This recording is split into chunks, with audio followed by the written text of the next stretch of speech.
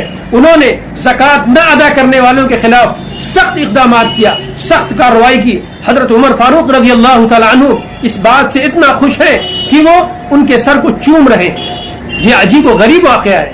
اس سے حضرت ابو بکر صدیق رضی اللہ تعالی عنہ اور حضرت عمر فاروق رضی اللہ تعالی عنہ کی آپس میں محبت، آپس میں یگانگت اور اسلام کے لیے اپنے آپ کو قربان کر دینے کا جذبہ صاف صاف نظر آتا ہے۔ حضرت ابو بکر صدیق رضی اللہ تعالی عنہ کی وفات کا وقت آیا تو لوگ ان کے پاس تشریف لے گئے اور ان سے فرمایا کہ آپ اپنے بعد کس کو خلیفہ مقرر کرتے ہیں؟ حضرت ابو بکر صدیق رضی اللہ تعالی عنہ نے کہا عمر کو۔ تو لوگوں نے شکایت کی اور کہا کہ آپ نے ہم پر نہایت سخت اور ترشرو آدمی کو خلیفہ مقرر کر دیا ہے، آپ اپنے رب کو کیا جواب دیں گے؟ حضرت ابو بکر صدیق رضی اللہ تعالی عنہ نے فرمایا میں اللہ سے کہوں گا استخلفت علی خلقک خیر خلقک، کہ میں نے اے اللہ آپ کی مخلوق پر، آپ کی مخلوق میں جو سب سے بہتر شخص تھا اس کو خلیفہ مقرر کیا ہے۔ یہ دیکھیے کہ حضرت ابو بکر صدیق رضی اللہ تعالی عنہ نبی پاک صلی اللہ علیہ وسلم کی گواہی کے مطابق انبیاء کے بعد سب سے بہتر اور سب سے افضل ہیں، اور حضرت ابو بکر صدیق رضی اللہ تعالی عنہ کی گواہی کے مطابق حضرت عمر فاروق رضی اللہ تعالی عنہ ان کے بعد سب سے افضل ہے۔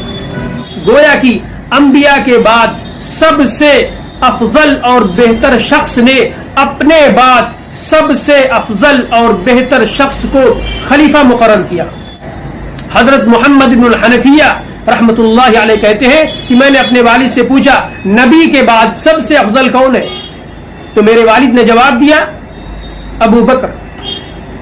محمد بن الحنفیہ رحمت اللہ علیہ کہتے ہیں میں نے پوچھا ان کے بعد، تو میرے والد نے جواب دیا عمر۔ تو یہ ہے مقام حضرت ابو بکر صدیق رضی اللہ تعالی عنہ کا۔ ہمیں اللہ تبارک و تعالی ان سے محبت کرنے والا بنائے اور ان کے نقش قدم پر چلنے والا بنائے۔ ہماری ذمہ داری ہے کہ ہم جس طرح اپنے اعزاء و اقارب اور اپنے وہ تعلق والے جو دنیا سے جا چکے ہیں ان کے لیے ایصال ثواب کرتے ہیں، ہمیں حضرت ابو بکر صدیق رضی اللہ تعالی عنہ کے لیے بھی ایصال ثواب کرنا چاہیے۔ ہم قربانی کراتے وقت جس طرح نبی پاک صلی اللہ علیہ وسلم کے لیے قربانی کراتے ہیں، نبی پاک صلی اللہ علیہ وسلم کو ثواب پہنچانے کے لیے اگر اللہ نے ہمیں وسعت دی ہے تو ہمیں چاہیے کہ ہم کبھی کبھی حضرت ابو بکر صدیق رضی اللہ تعالی عنہ کے لیے، اور اگر اللہ وسعت دے تو اور صحابہ کے لیے بھی قربانی کرانی چاہیے۔ حضرت ابو بکر صدیق رضی اللہ تعالی عنہ کا انتقال سن 13 ہجری 22 جمادی الاخری منگل کے روز مغرب اور عشاء کے درمیان ہوا، اور آپ نے 2 سال 3 مہینے خلافت کی، اور اس وقت جبکہ ان کا انتقال ہوا ہے ان کی عمر 63 برس تھی۔ یہ بھی ان کے لیے ایک سعادت کی بات ہے کہ نبی پاک صلی اللہ علیہ وسلم کی بھی عمر 63 برس ہوئی، اور حضرت ابو بکر صدیق رضی اللہ تعالی عنہ کی بھی عمر 63 برس ہوئی۔ حضرت اسماء ان کی بیوی ہیں، انہوں نے انہیں غسل دیا، اور حضرت عمر فاروق رضی اللہ تعالی عنہ نے ان کی نماز جنازہ پڑھائی۔ اللہ تبارک و تعالی امت مسلمہ میں سے ہر فرد کے دل میں حضرت ابو بکر صدیق رضی اللہ تعالی عنہ کی محبت قائم فرمائے، ان کی سیرت کو پڑھنے والا بنائے اور ان کے نقش قدم پر چلنے والا بنائے، اور وہ طبقہ جو بدقسمتی سے حضرت ابو بکر صدیق رضی اللہ تعالی عنہ کی شان میں تنقیص کرتا ہے، گستاخی کرتا ہے، اللہ تبارک و تعالی اس طبقے کو ہدایت عطا فرمائے اور صحیح راستے کی رہنمائی فرمائے۔ آمین۔ وآخر دعوانا ان الحمد